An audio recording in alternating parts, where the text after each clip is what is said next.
ಶಾಸ್ತ್ರಿಗಳು, ಈಗ ಶನೈಶ್ಚರನ ಕಾಟ ಕೇವಲ ಒಬ್ಬ ವ್ಯಕ್ತಿಗೆ ಅಥವಾ ಮನುಷ್ಯನಿಗೆ ಮಾತ್ರ ಅಲ್ಲ, ಇದು ಸಮಾಜದ ಮೇಲೂ ಕೂಡ ಪರಿಣಾಮ ಬೀರುತ್ತೆ, ದೇಶದ ಮೇಲೂ ಕೂಡ ಪರಿಣಾಮ ಬೀರುತ್ತೆ ಅಂತ ಹೇಳ್ತಾರೆ. ನಿಜಾನ? ನೋಡಿ, ರಾಜನ ಮೇಲೆ ಪರಿಣಾಮ ಬೀರುತ್ತೆ.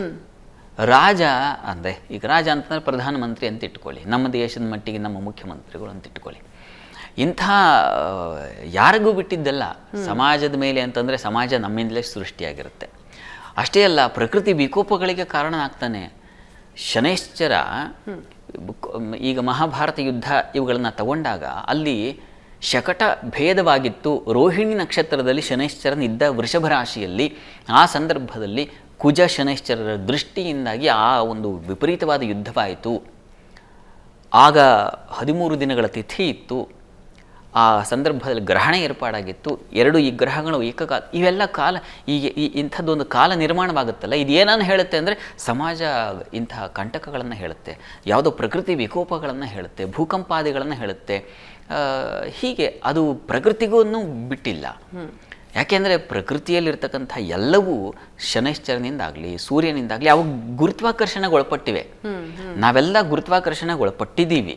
ಹೀಗಾಗಿನ ಗ್ರಹಗಳೆಲ್ಲ ನಮ್ಮನ್ನು ಆಟ ಆಡಿಸ್ತಾ ಬಂದರೆ ಹೌದು, ನಾವು ಅದಕ್ಕೆ ವಿಜ್ಞಾನವು ಹೇಳುತ್ತಲ್ವ. ಈಗ ನಿಮಗೂ ಎಲ್ರಿಗೂ ಗೊತ್ತಿರತಕ್ಕಂಥ ವಿಚಾರ, ಸಮುದ್ರ ಉಕ್ಕುತ್ತೆ ಚಂದ್ರ ಪೌರ್ಣಿಮೆಯಲ್ಲಿ ಸಂದರ್ಭದಲ್ಲಿ ಅಂತ. ಇದನ್ನೆಲ್ಲ ನಾವು ವಿಜ್ಞಾನದ ರೀತಿಯಲ್ಲೂ ತಗೊಳ್ಳಿ ನೀವು. ಭೂಮಿ ತಿರುಗ್ತಾ ಇದೆ, ಸೆಳವಕ್ಕೂ ಒಳಪಡ್ತಾ ಇದೆ.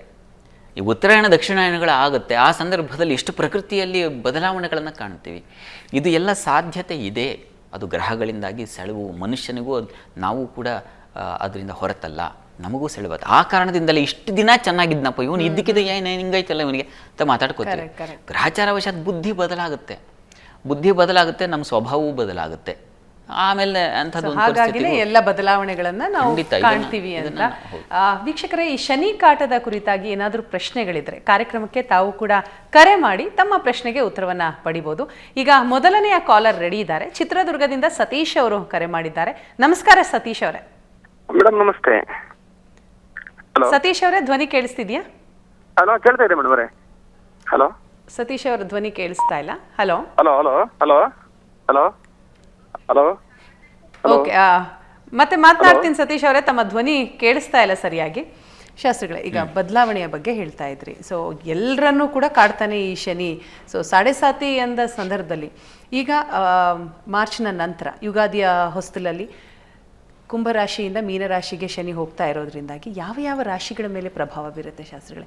ನೀವು ಹೇಳಿದ್ರಿ ಕುಂಭದಲ್ಲಿ ಕೊನೆ ಹಂತ, ಮೀನದಲ್ಲಿ ಮಧ್ಯಮ ಹಂತ, ಮೇಷದಲ್ಲಿ ಆರಂಭದ ಹಂತ, ಈ 3 ರಾಶಿಯನ್ನ ಕಾಡದ. ಇದ್ರ ಜೊತೆಗೆ ನೋಡಿ, ಸಿಂಹರಾಶಿಯವರಿಗೆ ಅಷ್ಟಮಕ್ಕೆ ಹೋಗ್ತಾನೆ ಶನೈಶ್ಚರ. ಅಷ್ಟಮ ಶನಿ ಅಂದರೆ ಅದು ಕೂಡ ಬಹಳ ವಿಚಿತ್ರವಾದ ಫಲ ಕೊಡ್ತಕ್ಕಂಥದ್ದು. ಅಷ್ಟಮ ಸ್ಥಾನ ದುಃಖ ಸ್ಥಾನ, ಕ್ಲೇಶ ಸ್ಥಾನ, ನಷ್ಟ ಸ್ಥಾನ, ಆಯುಷ್ಯ ಸ್ಥಾನ, ಮರಣ ಸ್ಥಾನ. ಹೀಗಾಗಿ ಬಹಳ ಎಚ್ಚರಿಕೆಯಿಂದ ಇರಬೇಕು ಸಿಂಹರಾಶಿಯವರು ಕೂಡ. ಇನ್ನು ಪಂಚಮ ಶನಿ ವೃಶ್ಚಿಕ ರಾಶಿಯವರಿಗೆ ಪಂಚಮ ಶನಿ ಆಗುತ್ತೆ. ಹೀಗಾಗಿ ಪಂಚಮ ಶನಿಯಲ್ಲಿ ಬುದ್ಧಿ ವಿಕಾರವಾಗುತ್ತೆ, ಬುದ್ಧಿಗೆಡುತ್ತೆ, ಅವರು ಹುಷಾರಾಗಿರಬೇಕು. ಅರ್ಧಾಷ್ಟಮ ಶನಿ ಧನು ರಾಶಿಯವರಿಗೆ. ಹೀಗಾಗಿ ಪ್ರಯಾಣದಲ್ಲಿ ಅಪಘಾತಗಳು, ಸಮಸ್ಯೆಗಳು ಉಂಟಾಗ್ತಕ್ಕಂಥದ್ದು. ಅದು ಜಲರಾಶಿಯಲ್ಲಿರ್ತಕ್ಕಂಥ, ಅದು ಕೂಡ ರಾಹು ಜೊತೆಗಿದ್ದಾನೆ.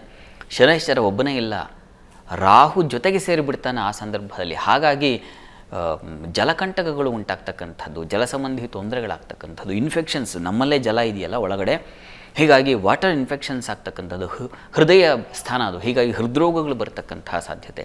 ಇವುಗಳನ್ನೆಲ್ಲ ಧನು ರಾಶಿಯವರು ಎದುರಿಸಬೇಕಾಗುತ್ತೆ, ಎಚ್ಚರಿಕೆ ತಗೋಬೇಕಾಗುತ್ತೆ. ಇನ್ನು ಇದರ ಹೊರತಾಗಿ ನಾವು ಪ್ರಧಾನವಾಗಿ ಕಾಣಿಸ್ತಕ್ಕಂಥದ್ದು ಈ ಕುಂಭ ಹಾಗೂ ಮೀನ ಮತ್ತು ಮೇಷರಾಶಿಗಳು. ಮೇಷಕ್ಕೆ ವ್ಯಯಸ್ಥಾನವಾಗಿದೆ, ಮೀನರಾಶಿಗೆ ಜನ್ಮಸ್ಥಾನವಾಗಿದೆ, ಮತ್ತು ಕುಂಭಕ್ಕೆ ದ್ವಿತೀಯ ಸ್ಥಾನ, ಅದು ಮಾರಕ ಸ್ಥಾನ ಅಂತಲೂ ಇದೆ. ದ್ವಿತೀಯ ಸ್ಥಾನಕ್ಕೆ ಮಾರಕ ಸ್ಥಾನ ಅಂತಂದರೆ ತೊಂದರೆ ಉಂಟಾಗ್ತಕ್ಕಂಥದ್ದು.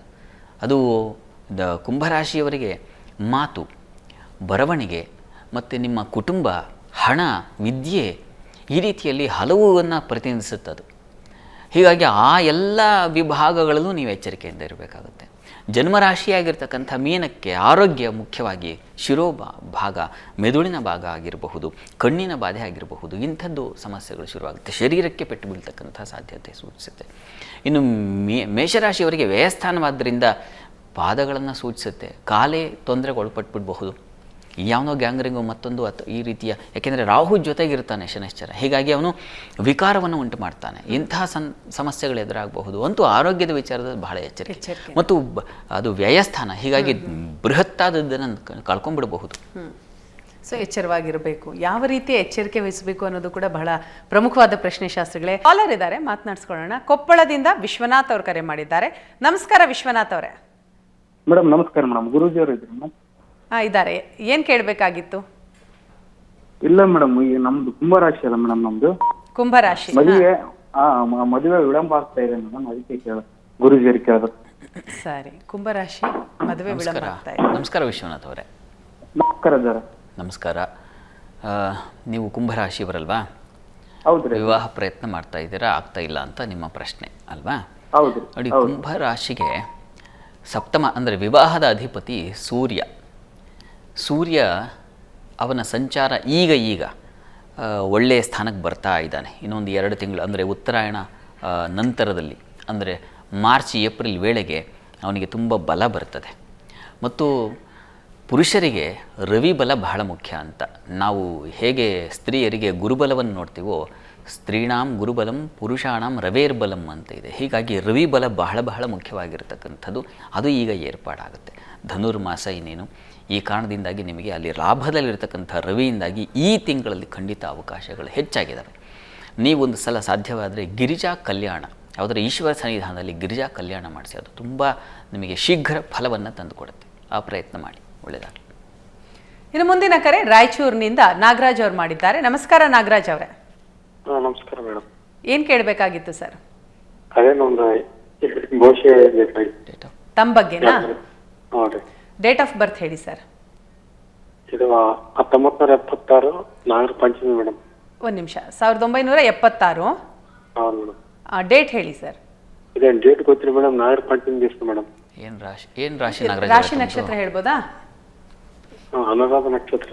ಅನುರಾಧ. ಅದೇ ನಿಮ್ಮ ಹೆಸರಿಗೆ ನಾನಿ ನೂನೆ ಅನುರಾಧ ಅಂತ. ಅನುರಾಧ ವೃಶ್ಚಿಕ ರಾಶಿಗೆ ಬರುತ್ತೆ. ನೋಡಿ, ವೃಶ್ಚಿಕ ರಾಶಿಯವರಿಗೆ ಈಗ ಅಟ್ ಪ್ರೆಸೆಂಟ್ ಅರ್ಧಾಷ್ಟಮ ಶನಿ ನಡೀತಾ ಇದೆ. ಅಂದರೆ ಚತುರ್ಥದಲ್ಲಿದ್ದಾನೆ ಶನೈಶ್ಚರ. ಚತುರ್ಥ ಅದನ್ನು ಸುಖಸ್ಥಾನ ಅಂತ ಕರೀತಾರೆ, ಸೌಖ್ಯ ಸ್ಥಾನ ಅಂತ. ಸುಖಹಾನಿ ಆಗುತ್ತೆ. ಕಾರಣ ನಿಮ್ಮ ರಾಶಿಯ ಅಧಿಪತಿ ಕುಜ ಹಾಗೂ ಶನೈಶ್ಚರ ಇವರಿಬ್ಬರು ವಿರೋಧಿಗಳು. ಹೀಗಾಗಿ ಜನ್ಮರಾಶಿಯವರಿಗೆ ಸ್ವಲ್ಪ ಅಸಮಾಧಾನಗಳು, ಮನಸ್ತಾಪಗಳು, ಭಿನ್ನಾಭಿಪ್ರಾಯಗಳು ಇಂಥದ್ದನ್ನು ಸೂಚಿಸ್ತಾನೆ. ಆದರೆ ಚತುರ್ಥ ಸ್ಥಾನ ಶನೈಶ್ಚರನಿಗೆ ಮೂಲ ತ್ರಿಕೋಣ ಸ್ಥಾನವೂ ಹೌದು. ಹೀಗಾಗಿ ತೀರಾ ಕಡೆಗಣಿಸೋದು ಅಂತಲೂ ಅಲ್ಲ, ಮಧ್ಯಮ ಸ್ತರದಲ್ಲಿ ಇರ್ತದೆ ನಿಮ್ಮ ಫಲ. ಹೀಗಾಗಿ ಈಗ ಪ್ರೆಸೆಂಟ್ ನಿಮಗಾಗಿರೋ ತೊಡಕೆ ಏನಪ್ಪ ಅಂದರೆ, ಜನ್ಮಾಧಿಪತಿ ನೀಚನಾಗಿ ಅವನು ವಕ್ರನಾಗಿ ಮತ್ತೆ ಶತ್ರು ಕ್ಷೇತ್ರಕ್ಕೆ ಹೋಗ್ತಾ ಇದ್ದಾನೆ. ಈಗ ಮಿಥುನ ರಾಶಿಯ ಕಡೆಗೆ ಪ್ರವೇಶ ಬೆಳೆಸಿದ್ದಾನೆ. ಇದೆಲ್ಲ ಕಾರಣದಿಂದಾಗಿ. ಹೀಗಾಗಿ ಇದೆಲ್ಲದರ ನಿವಾರಣೆಗೆ ಹತ್ತಿರದಲ್ಲಿ ಯಾವುದಾದ್ರು ನರಸಿಂಹ ಸನ್ನಿಧಾನ ಇದ್ದರೆ, ನರಸಿಂಹಸ್ವಾಮಿಗೆ ಪ್ರತಿ ಮಂಗಳವಾರ ಒಂದು ಪಂಚಾಮೃತ ಸೇವೆ ಮಾಡಿಸಿ. ಪ್ರತಿ ಮಂಗಳವಾರ ಹೀಗೆ ಒಂದು 12 ಮಂಗಳವಾರ ಮಾಡಿಸಿ.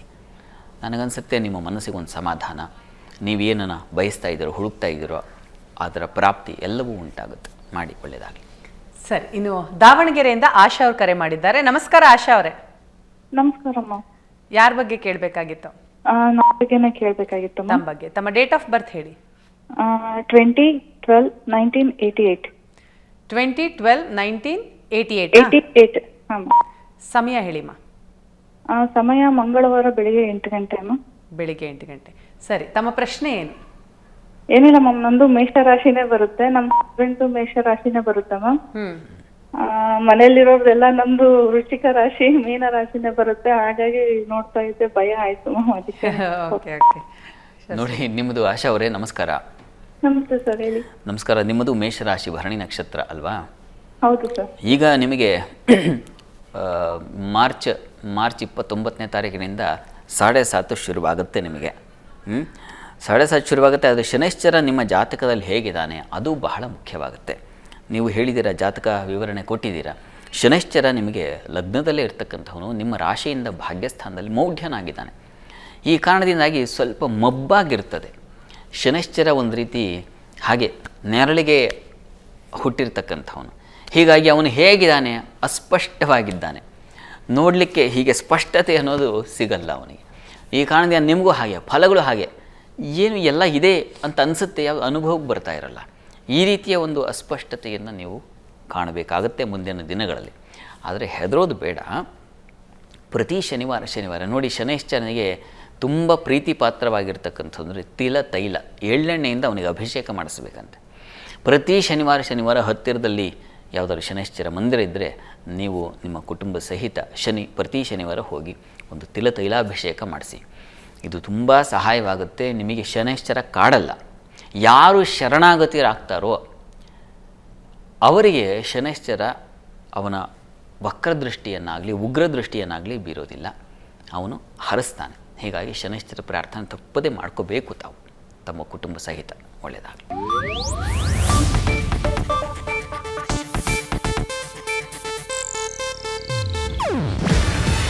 ಇದು ಏಷ್ಯಾನೆಟ್ ನ್ಯೂಸ್ ನೆಟ್ವರ್ಕ್ ಪ್ರಸ್ತುತಿ.